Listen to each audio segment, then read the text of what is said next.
Our story of the Alanic dynasty of Obetsi that would come to dominate much of the known world starts with Itaz, the Garlic King of Georgia. While this is his title after death, at the beginning of his rule, he was not a king but the chief of the Alanic people north of the Caucasus. His people, descended from Scythians, had been subjugated by the Turkic Khazars for many years at this point, and he was not really one to seek independence from the Khazarian Empire. Instead, he looked to expand his own wealth, and first found a very capable wife to help him manage his family's possessions. After the marriage, he took his small army and raided most of the southern Caucasus and almost reached down into Persia. However, he returned home once his men ran low on supply.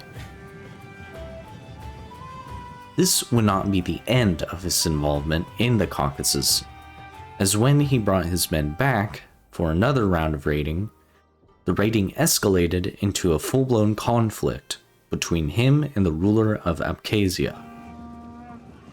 His men swiftly defeated the peasant armies of Dmitry, and by 876, he took full control of the county of Abkhazia. However, his wife was murdered shortly after, and was only one of the first mysterious murders under his rule. He then married Argavan, who was also mysteriously murdered shortly after. Although murder ran rampant in his court, he continued his campaign in the Caucasus. And then he declared war on the Duke of Tao-Klarjeti, who he imprisoned after defeating him in a battle. After imprisoning the Duke, he gained control over the entirety of that duchy and declared himself King of Georgia in 878. After declaring himself king, many of the Orthodox peasants in the region revolted against him. However, with Parthian tactics, these peasants were swiftly defeated, and it was not long before he took up the sword against neighboring rulers again. This time, it was a dispute between him and a fellow vassal of the High King of Khazaria that led to his next conquest. After defeating Avaz of Sarir, he continued to conquer the Caucasus, and his conquest came to a head when he declared war on the current king of Armenia, whom he defeated in just 1 year, taking over most of Armenia in the process. However, the nature of his conquests being brutal horde warfare, many in his court were not fond of him, and after he conquered Shirvan, which practically gave him control over the entire Caucasus region, he was mysteriously assassinated, likely by the same person that murdered his wives. After his death, his son Saros took control of his land and would continue his father's campaign in the Caucasus region. However, Saros was much more ambitious than his father and did not wish for his people to be subjects of the Turks. Instead, he wanted the Turks to be his subjects. To accomplish this, he began to make his mark by being the most accomplished general of the Khazarian Empire, moving into the land of Persia by 897. The recent collapse of the Abbasids left no powerful leader in Persia left, letting Saros overrun northern Persia within a couple of years. By 901, he had dominated northern Persia, but internal conflict arose, so for around 8 years he managed his lands to ensure the kingdom would not collapse.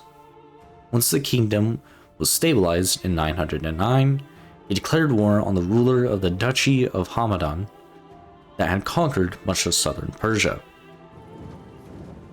But in the same year, the ruler of Khazaria, Nisi, demanded that his best general Saros convert to Khazarite Judaism.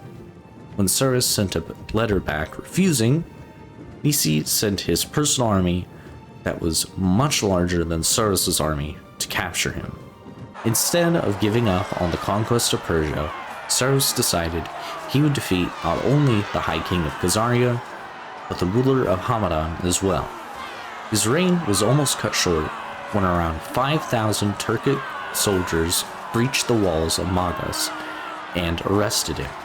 In the same day, he escaped and ran to his troops in southern Persia to wrap up his conquest of Persia, and afterwards moved north to defend his realm from Nisi. Through trapping Nisi's army in the Caucasus by retaking his capital, Saros's men were able to ravage the capital region of Khazaria, forcing Nisi to step down from the throne without even meeting Saros's inferior army once on the battlefield. After the new High King took control, Saros declared himself King of Persia and declared war on this new king of Khazaria for independence in 915. As he was now beginning to feel the effects of his age, he did not lead his armies in this war, but rather managed the war from home. The Khazarian army was demoralized, and not nearly as many troops pledged their loyalty to Meni-Marat as his predecessor, Nisi. This led to Saros having numerical superiority despite holding significantly less land. After gaining independence from Meni-Marat, he conquered the remnants of the Armenian kingdom that his father had fought decades earlier. Then he declared himself King of Armenia, Daylam, Georgia, and Persia. He moved his attention north to overthrow Khazaria's High King and put himself on the throne, to fulfill his ambition of subjugating the Turks that had subjugated his people for so long. However, before he could end this war, he had just declared in 921, he died in 923 from old age, leaving his kingdom split into four, with his son Barlah inheriting his war against Khazaria. Barlah inherited the title of King of Persia and continued his father's conquests of Khazaria, which was almost finished as the Khazarian High King Meni-Marat had even fewer troops to his name than the last time he fought with the Alans. Barlah's generals moved north to the Khazarian capital, and by mid-925, they took the capital, and Barlah declared himself High King of Khazaria, and the true successor to his father's lands in Georgia, Daylam, and Armenia. Now, a new era would begin, an era of Alanic dominance, with Barlah being the man that started it. Khazaria was in shambles after all the independence wars and the overthrowing of two High Kings in a row. Would an Alanic High King change this, or is this realm doomed to collapse?